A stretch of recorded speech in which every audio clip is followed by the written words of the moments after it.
Livro Liderança, de Gustavo Pobel. Capítulo 1. Um líder saudável e eficaz. Parte 4. Resiliência. Página 19. Perseverança é a chave que abre as melhores portas.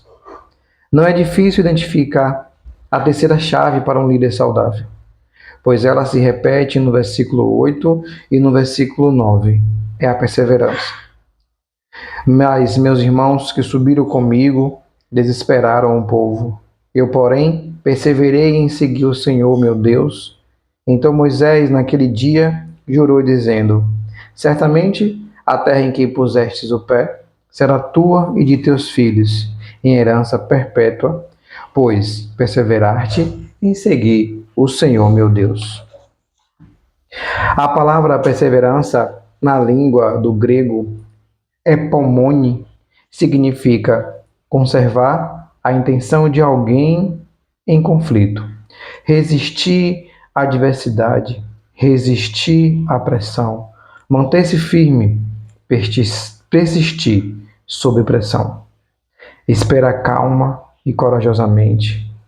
Mesmo que o texto em que lemos tenha uma origem na língua hebraica, essa definição nos ajuda a entender o quanto Caleb foi resiliente. Quando diz a Josué: Eu perseverei em seguir ao Senhor. Em outras palavras, ele está dizendo: Eu continuei com a minha intenção, mantida do começo ao fim. Fui resistente às adversidades, resisti às pressões, me mantive firme e persisti sob pressão. Me mantive calmo e corajoso sobre aquilo que Deus havia me confiado. Caleb se declara perseverante, ou seja, quem é perseverante sabe da tua perseverança.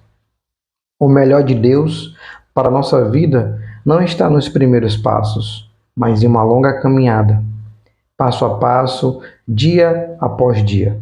Ele nos dá a manifestação e o cumprimento de suas promessas.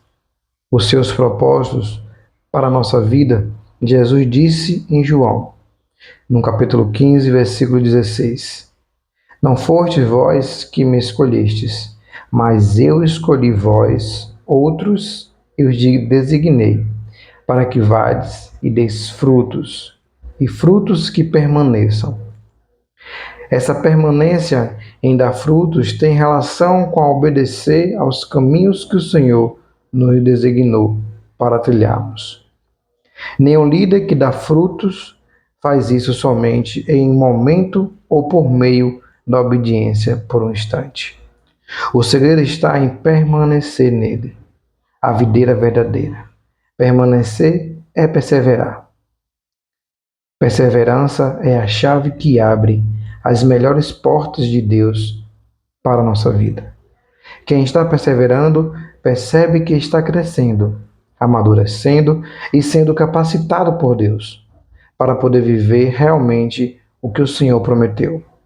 Quem está ao nosso lado também percebe a perseverança em nossa vida. Posso dar uma ilustração para entender melhor. Se compararmos uma corrida, as melhores conquistas em Deus não são em um tiro de 100 metros ou uma corrida de alguns quilômetros. Elas estão nas maratonas que Ele nos proporciona. As provas curtas podem trazer resultados preciosos, mas o melhor de Deus está preparado para quem persevera, permanece e é resiliente em meio às tribulações, pois escolhi obedecer até o fim. Assim como em uma maratona a medalha só é entregue para aquele que conclui a prova, nenhum corredor, no meio do percurso, exige seu prêmio, pois sabe o que está proposto para receber sua recompensa é o fato de ser perseverante até o fim.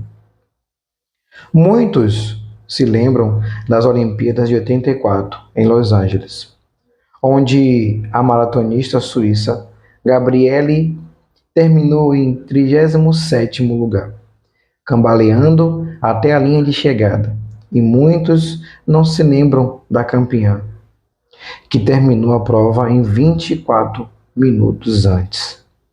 Porém, todos se recordam de Gabriele, que perseverou até o fim. Agora saiba que na maratona que Deus tem para nós, não estamos correndo contra ninguém. A competição não é um valor que Deus tem para você e para mim.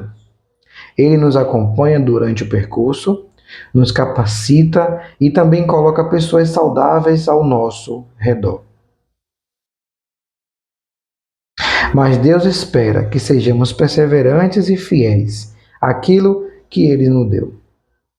Não são os mais inteligentes ou talentosos que prevalecem, nem mesmo os que tiram coelhos de cartola, mas são os perseverantes que experimentam as melhores portas em Deus. Perseverança é uma obediência completa. Deus nos chamou para uma vida inteira, não apenas para uma parte do trajeto. Hebreus capítulo 10, no versículo 35 a 39, diz assim: Não abandoneis, portanto, a vossa confiança, que ela tem grande galadão. Com efeito, tendes necessidade de perseverança, para que, havendo feito a vontade de Deus, alcanceis a promessa. Porque ainda dentro de pouco tempo, aquele que vem virá e não tardará. Todavia, o meu justo viverá pela fé. E se retroceder nele, não se compraz a minha alma. Nós, porém, não somos dos que retrocedem para a perdição. Somos, entretanto, da fé, para a conservação da alma. A plenitude da promessa não está nos primeiros passos, mas na conclusão daquilo que foi confiado por Deus. Entre a provisão que o Senhor nos dá e o propósito que buscamos alcançar, existe um caminho chamado processo, pelo qual todos teremos que passar. Pensamos que o cumprimento das promessas de Deus está condicionado ao tempo cronológico, mas, na verdade, muitas delas estão condicionadas à maturidade do nosso coração, que amadurece quando aceitamos as etapas do processo de crescimento em obediência. Devemos estar no centro da vontade de Deus, em todo o tempo. Esse lugar não apenas nos protege, como também nos amadurece. Jesus é o melhor exemplo de viver os propósitos do Senhor com obediência e perseverança, concluindo com êxito o seu chamado. 1 João, capítulo 5, versículo 6, diz assim: Este é aquele que veio por meio de água e sangue, Jesus Cristo. Não somente com água, mas também com água e com sangue. E o Espírito é o que dá testemunho, porque o Espírito é a verdade. João diz que Jesus Cristo é aquele que veio por meio de água e de sangue. Curiosas são essas duas figuras, água e sangue. Quando olhamos o ministério terreno de Jesus e pensamos em água, logo vem o nome, logo vem o momento do batismo à nossa mente. O batismo aponta para o momento em que tudo começou na vida e no ministério do Senhor Jesus. Quando ele começa a viver o que o Pai tinha preparado. A água aponta para o tempo de Deus. Começa o que ele preparou para nós. Talvez você esteja vivendo começos de Deus em sua vida, início de novas direções, projetos se realizando, mas mesmo diante desse tempo bom, podem surgir pensamentos como: será que dessa vez esse projeto vai até o fim? Será que vou acertar o alvo definitivamente? Ou será que vai ser uma história de bons começos, mas com fins que darão em nada? Para esses questionamentos, João responde: não somente com água, mas também com a água e com o sangue. Se a água nos remete ao batismo, ao início do ministério de Jesus, Quando pensamos em sangue, lembramos da cruz, lugar onde a obra a ser realizada foi concluída com sucesso. Quando, pois, Jesus tomou o vinagre, disse: Está consumado. E, inclinando a cabeça, rendeu-se ao Espírito. Aleluia! O que o Senhor começou, ele concluiu. Jesus foi perseverante até o fim, da água ao sangue.